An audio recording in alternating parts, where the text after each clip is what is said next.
ሴት ፒስ ኤፍሲ ባጋት ዘገን ይላል አባቴ። እኔ ምንሽ ማን አርሰናል ደጋፊ እኮ ሴት ፒስ ኤፍሲ ስትለው ምናምን እኮ አይደብረውም። ገባህ አይደል? ግን 3 ፖይንት ኤፍሲ ለምን አትለው? እሱ አንተን ያናዳል። ተመሳሳይ ነገር እኮ ተመሳሳይ። ሁሉንም ጎል በሴት ፒስ ነው የምታገቡት አልከና ሁሌ 3 ነጥብ ይዘን እንወጣለን። ስለዛ 3 ፖይንት ኤፍሲ ብትለንም ቅር አይደለም። አንድ አይነት ነው፣ አንድ አይነት ነገር ስለሆነ ማለት ተረዳኝ አይደል? አናዘር ክሊን ሺት፣ አናዘር 0 ኦን ታርጌት። እናንተ በኦን ታርጌት፣ እኛ በጎል ማንም አያሸንፈን። ዛሬ አሁን ነው 2-0 አሸነፍ። አንድ ኦን ታርጌት ቢኖር ነው 2-1 ነበር የሚሆነው። 2-1 ነበር የሚሆነው፣ ግን 2-0 አሸነፍ። ግሬት ቦል ኦፍ ቻይና ነው እየገጠምክ ያለው። እጥር ነው በቃ። ምንም 6 ፓስወርድ ምናምን ገባሽ አይደል? እኛ 9 ጌም አንድ ጎል ነው የገባው። 9 ጌም አንድ ጎል ነው። 9 ጌም በተከታታይ መሸነፍ ጎል ምዳል ሰለቸኝ። እዛ ጋር አንዳንዴ ፓላስ ያለፈው ሳምንቱን እየተሰጣት ስለነበር ነው እንጂ ቋቅ ብሎ የነበረ። ግን አንድ ቅሬታ አለ። አንድ ቅሬታ አርቴታ አውት የሚያስብል ማለት እኔ ክሬቲቭ አዋርዱን ካላሸነፉኝ አርቴታ አውት በቃ። ፕሮፋይል ላይ ባለው ቪዲዮ ገብተሽ ቮት አድርጊ። ፓፖቴ ማንም ብትሆን ይሄን ቪዲዮ እስከዚህ ድረስ ራሱ የሌላ ክለብ ደጋፊ እያየ ነው። አያ በነጻ ተተዳደር ገብተህ ቪዲዮ ላይ በዛ መሰረት ቮት አድርጊ። ዱቄት አሎ ናስቲ ወጣ በል ወደዚህ እስቲ ና ወጣ በል ናስቲ አናግረኝ። ምንድነው የምትለው? ምን አይነት ግን ቡድን ያለ ጀማው ምን? ኧረ ተው ቡድን ይሞክርበት። ፈርስታፍ ምንድነው የቡድን እየሰራ ያለው እንዴ? ከባድ ጥቃት እየፈጸመ ነው የአርሰናል ሚሉት ቡድን። እንዴት ነው ጫወታን አስደባሪ ማድረግ ሲፈልግ ማስደበር የሚችለው? እንዴት ነው ማስቆጠር ሲፈልግ ጎል ሄዶ የሚያስቆጥረው? እንዴ ይሄ እኮ እግር ኳስ በባህሪው መመጣጠን አለበት። ገብቷል? ያን ቡድን ይሞክርብሃል፣ አንተም ትሞክራለህ። ገብቷል? ከዛ አንተም ታገባለህ፣ ያን ቡድን ያገባባል። አንተ ብዙ አግብተህ ታሸንፋለህ። እግር ኳስ እንደዛ ነው። ይሄ እኮ በቃ ፍጹም ዶሚኔት ያደረገ ቲም እኮ ነው። ማንም እናቱ ይወለድ። ለምን 19ኛችሁን ቡድን ተደራጅታችሁ መጣችሁ? ለምን አገጡን? አንደኛው ግጠሙን በቃ መሪነታችንን አጠናክረን ቀጥለናል ነው የምልጀመው። ከዚህ በኋላ እናቱ ወለደችው ቡድን አስቆመንም። በቃ ዘብሎ መሄድ ብቻ ነው፣ ወደፊት መገዝገዝ ብቻ ነው ጀመው። ሼር ኮፒ ሊንክ አድርግ፣ ለሁሉም አዳርስልኝ። እየመጣህ ይሰጣል በልኝ። ከፈለክ እየመጣንም እንሰጣለን። አርሰናል አሸንፏል። ሴት ፒስ አጌን ምንም ጥያቄ የለውም። ዴድሎክ ምን ሰብሮ በሴት ፒስ ነው። ከዛ በኖርማል ጨዋታ እናገባባቸዋለን። ደግሞ ምን አይነት ጨዋታ ነው ስንጮት የነበረው እንዴ? ዮኬሬሽ አገባ ዛሬ ከስንጊ። ወይኔ እኔ ፕሪሚየር ሊግ ላይ አዌይ ጌም አግብቶ አያውቅም ሰውዬ። ዛሬ የመጀመሪያ አዌይ ጎሉን ያገባው። ምን አይነት ጨዋታ ነው የተጫወት ነው ዛሬ? የሚገራርም ፓስ እያደረገ ነበር ራሱ ለሳካ ሰጥቶት፣ ሳካ 2 ያለቀለት ኳስ ነው ዛሬ ሳተው። 4-0 ምናምን የሚያልቅ ጨዋታ ነበረ። ዮኬሬሽ ተቀይሮ ወጥቷል ማለት ነው። የሆነ ሰውዬ ልብሱን ጎትቶት ነው። ልብሱ ጽድት ያለ ስለሆነ ልብስ ከፈለጋችሁ ማለት ነው ይውላችሁ 22 አውራሪስ ዘመን ፋሽን ማለት ነው። ጽድት ያለ ልብስ አለ እዚህ ጋር እንደማስቀምጥላችሁ የሚያማምሩ ማለት ነው። ገባችኋ? ሙሉ ጨዋታውን ግን ዛሬ በልጠናቸው ነበር የተጫወት ነው። ሳካ በዚህ በኩል ምን ሆኖ ነው? ሳካ በጣም ቀንሷል። ኦዴጋርድ እስኪመለስ ድረስ ልክ የሚሆን አይመስለኝም። የምሬ ነው። ቲምበር እንደ ሁልጊዜው። ትሮሳርድ ግን ዛሬ ዎከርን 2-3 ሎንጬ እየለቀለቀ ሲጫወት ነበር። በጣም የሚያምር ጨዋታ ማለት ነው። ራይስ ክሮስ እንዲያደርግ መፈቀድ የለበትም። ፕሪሚየር ሊጉ ሊከለክለው ይገባል። እንዲህ ክሮስ ሲያነሳ ጎል ነው። እንግዲያው ማን ደፍሮ ይሞክረኝና፣ አረ ምን አይነት ቡድን ነው? አረ ቢያንስ ሞክሩብን። ሰከንድ አፍ እኮ ማለት ነው እንዲሞክሩ ያላረግነው ጥረት የለም። ሰጠናቸው፣ አቀበላ የለም፣ ወፍ የለም። አርሰናል ነው ይሄ የድሮ ኦልዲስ፣ ይሄ ካቴና የሚባለው የጣሊያን ቲሞች ይዝሏቸዋል። የጣሊያን ቲም መች ይከላከላል? ማጋሌሽ ብትል ሳሊባ ብትል እየደበራቸው እኮ ነው። ታውቃላችሁ፣ መዝናናት ሲያምራቸው ይነጥቋቸውና መልሰው ኳሱን ይሰጧቸዋል። እንዴት ይጫወቱ? አልቻሉማ፣ መፈተን አልቻሉም። ራያ ደሞዝ መቀነስ አለብህ። ያለ ስራ እየወጣህ ነው ወይ ደግሞ ማለት ነው እንደ ጆተን ይበረኛ ገልብጠን ነው የምንገባላችሁ ከዚህ በኋላ። ይደብራላ። አንመጣጠንም። አንድ ኦን ታርጌት ደስ አይልም። ፋርመርስ ሊግ እኮ ብያችሁ ነበር። ፋርመርስ ሊግ አስመሰል ነው። አረ ይሄ ልጅ ምንድነህ? በእናትህ ምንድነህ?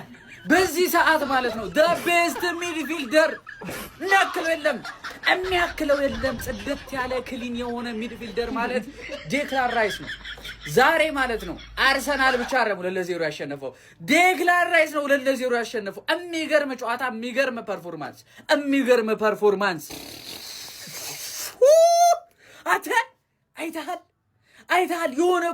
የሆነ የትራፊክ እኮ መብራት ነው የሚመስለው። አረንጓዴ የትራፊክ መብራት። ተሳስተሃል። የኛው አይበገረው ቡድን ለተከታታይ 9 ጨዋታ ረሚም። አረ እስቲ ተውት እስቲ አንድ ጎል እንኳን አግቡበት በእናታችሁ። 9 ጨዋታ አንድ ጎል እንኳን አግቡበት። አረ ኩራ ያርሰናል ደጋፊ፣ ደረተን ነፍተ ሂድ። አርሰናልን የሚያቆመው ጠፋ። አረ ወገን ዝም አትበሉ። አረ ተንቀሳቀሱ፣ የሆነ ነገር አድርጎ እንጂ። አረ ታምር ነው እንዲህ ከዛሬ ጋር ጨምሮ ማለት ነው። ያለፉትን 7 ጨዋታ አርሰናል ላይ አንድ ጎል እንኳን አልተቆጠረም። አርሰናል ላይ አንድ ጎል ማግባት የማይቻልበት ዘመን ላይ ደርሰናል። እንዴ ተውት እሺ። እሱን ኦን ታርጌት ራሱ እኮ ታምር ነው። ምን አይነት ተከላካይ ክፍል ነው የተሰራው? እንዴት ነው የተገነባው? ግራ እኮ ነው የገባኝ። በእውነት ነው የምላችሁ። ኧረ በስመ አብ። እሺ ስለ ሴት ቢሱ እኔ ስለ ኮርና አላወራም። በቃ አርሰናል ፔናልቲ ታገባላችሁ ወይስ ኮርና ቢባሉ በአሁኑ ሰዓት ምንም ግልጽ ነው። ኮርና እንደሚቀላቸው ግልጽ ነው። ለአርሰናል ኮርናን እንደ ፔናልቲ አይደለም ሙዝ ልጦ መብላት ቀሎታል። በቃ አርሰናል በቃ ኮርና ባገኘ ቁጥርኛ መሳቀቅ ሆነ ስራችን። ኧረ ታምር ነው በእውነት።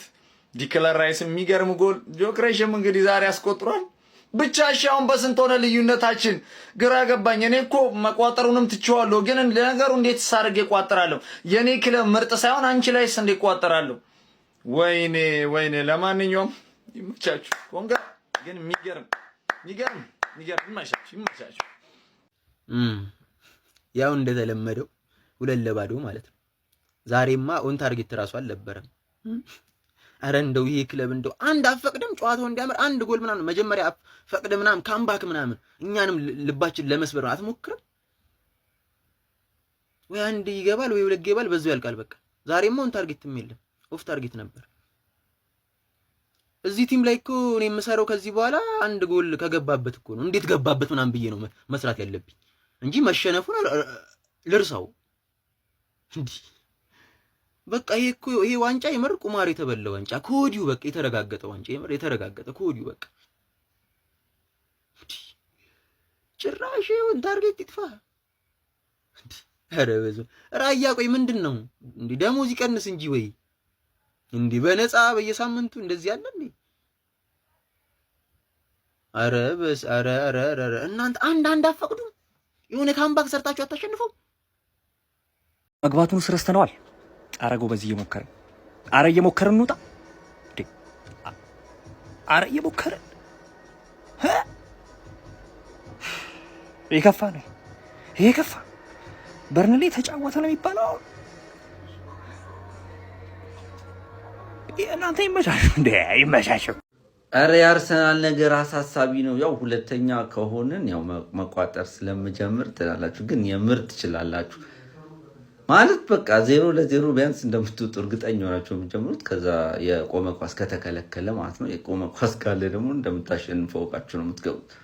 አይ ሙሉ ክሬዲት አርቴታ ነው የሚወስዱ። በቃ ሀራም ፉትቦልም አላችሁት። እውነቱን ለመናገር ከጆዜው በፊት ቲም በላይ ሀራም አይደለም። ሎ ብሎክ አይጫወትም። ፋይናል ሰርድ ትንሽ ኳስ የሚነካበት የሜዳ ክፍል የአርሰናል የሜዳ ክፍል እንደሆነ ታውቃላችሁ።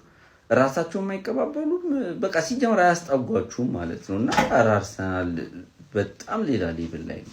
ቤተሰብ እኔ እጅግ በጣም ፈርቻለሁ ዘንድሮ አርሰናል። በምን አይነት ቋጠሮ እንደምናስቆማቸው አላውቅም። በምን አይነት ቋጠሮ እንዳንቋጥር ሲጀመር አውቀው ተመሳሳይ ታደርጉት። ተመሳሳይ ታደርጉ ምን ብለን እንቋጥረው? የክለባችንን ጨዋታ ላይ ያለው ሲያርሳና ያለ ማየው ነገር ነው ያደርጉት። አሁንም ክሊንሺቱ እንደቀጠለ ነው። ፋሚሊ አርሰናል ላይ ማስገባት ተአምር እስኪመስል ድረስ ተአምር ሆነ እኮ አርሰናል ላይ ማስቆጠር ፋሚሊ። እኔ እኮ በቃ ኖ ቦዝ እያልኩ ነው፣ ፍስ እያልኩ ነው፣ ዝም ብዬ አፍስ ዘግቼዋለሁ። አሁን አይስቴክ አንድ አይስቴክ። ኧረ ፋሚሊ ፈራን። 9 ጨዋታ በተከታታይ በ7 ነጥብ እየመሩ ነው ፕሪሚየር ሊግ። ማንም ይደርስ ማንም ይዛቸው። እኛ እንኳን በቃ ለቻምፒየንስ ሊግ በሚለው በቃ አለ። በጣም ያስፈራል። ብራዘር እዚህ ቤት ክሬዲቱን ማን ይወስደው? ፈጣሪ ነው የሚወስደው። ብራዘር የምንም ቀያይ ሴጣን ምናምን የለም። ግን ያው ግራ የገባኝ ማለት ነው ተመሳሳይ የሆነብኝ እኮ ነው ውጤቱ። ወላሂ ነው ምን እንደማወራ ግራ ገባኝ። ሁሉም ጨዋታ ላይ ጎል አይገባብንም፣ አግብተን ነው የምንወጣው ማለት። እኔ የባለፈውን ቪዲዮ ላስገባ እንዴ? እኔ ግራ ገባኝ። ግን ምን አይነት ክለብ ነው ያለን? ቪክተር ዮከርስ ደግሞ በእናታችሁ የአርሰናል ደጋፊዎች ኧረ በአላህ ቮት አድርግልን አድርጉ እያልኩ ያሉት ኮፒ ሊንክ ነው። ቪክተር ዮከርስ ዛሬ ምን አይነት የነሸጠ የሚገርም ብቃት ላይ አርቴታ ቀይሮ አስወጣውና አልገባኝም። ምን ችግር አለው በዚህ ጨዋታ ጎሎቹን ቢያድስ? ምን አይነት ብቃት እያሳየን ነው? ለማንኛውም ዴቪድ ራያ የነ ማጋሌስን ሐቅ ነው እየበላ ያለው። ቁጭ ብለህ ወርቅ እንትንን ትወስዳለህ፣ አይሞከረብህም።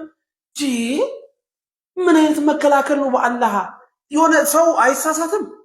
ለማንኛውም አርሰናል ዋንጫ በልቷል ነው የሚባለው። አሁን እየመራ ነው ሳይሆን የለም መምራቱን አረጋግጧል። የሚፎካከረው እንደሌለ እኮ ገና በፊርሞቹ ሰዓት በስኳት ጥልቀትም እኮ ታይቷል። ግን የለም ይደርሰን ነው።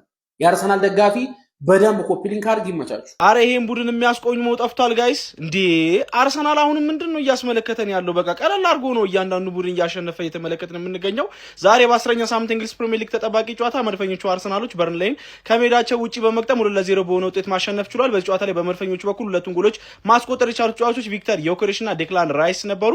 የቪክተር ዮኬሬሽ ጎል የተገኘችው ከሴት ፒስ ከማዕዘን ምት ሲሆን የዴክላን ራይስ ደግሞ ከክሮስ ነበረ። ከትሮሳርድ በተነሳች ኳስ ጎሏ መገኘት የቻለችው ማለት ነው። ለማንኛውም መድፈኞቹ አርሰናሎች በዚህ ጨዋታ ላይም መረባቸውን ሳያስደፍሩ በሌላ ክሊንሺት መውጣት ችለዋል። በአጠቃላይ በሁሉም ውድድሮች ባደረጓቸው 15 ጨዋታዎች 12ኛ ክሊንሺታቸውን ነው ማስጠበቅ የቻሉት። ይሄ በጣም ለማመን የሚከብድ ቁጥር ነው። ፕሪሚየር ሊጉ ላይ ደግሞ ጭራሽ አርሰናል ላይ ጎል ማስቆጠሩን ተውትና ኦን ታርጌት ሙከራ ማድረግ ራሱ አሁን ላይ የሚያስደንቅበት አይነት ደረጃ ላይ ነው የደረሰው። በርንሌይም በዚህ ጨዋታ ላይ ፈርስት ሃፍ ተውት፣ ሙሉ እያንዳንዱ የማጥቃት እንቅስቃሴዎች ላይ ዜሮ ነበር ቁጥራዊ መረጃቸው ኤክሲጂን ጨምሮ ማለት ነው። ሙከራ የላቸውም ነበረ፣ ኦን ታርጌት ሙከራ የላቸውም ነበረ። እንዲሁም ደግሞ ቦክስ ውስጥ እንኳን ኳስ የነኩት 2 ጊዜ ብቻ ነበርና ምን ያህል በመከላከሉ ሶሊድ የሆነ ቡድን እንደሆነ ተመልክተናል ብዬ አስባለሁ። የአርሰናል ግብ ጠባቂ ዴቪድ ራያ በጣም እየደበረው ነው ብዬ ነው ማስበው። በቃ ከሙከራዎች ከእንቅስቃሴዎች እየራቀ ነው። በሁለተኛው አጋማሽ ነው እንደውም በርንሌዎች ትንሽ ጫን ብሎ ለመጫወት ጥረት ያደረጉት። ስቲል ግን ምንም አይነት ሙከራ ኦን ታርጌት ማድረግ አልቻሉም ነበረ። መድፈኞቹ አርሰናሎች ከዛሬው ድል በኋላ በ25 ነጥብ እንግዲህ በፕሪሚየር ሊጉ አንደኛ ደረጃነታቸውን አጠናክረው መቀጠል ችለዋል። ለማንኛውም በናና ቤት ከአንደኛ እስከ 10ኛ ለምታደርጉት ዲፖዚት እስከ 350 ብር ቦነስ ማግኘት ትችላላችሁ። ናና ቤት ይለያል። ስለዚህ የመድፈኞቹ አስደናቂ እንቅስቃሴ ምን ትላላችሁ? ሀሳባችሁን ኮሜንት ሴክሽን ላይ አካፍሉኝ። የፕላስ ምልክቱን መጫን እንዳትረሱ።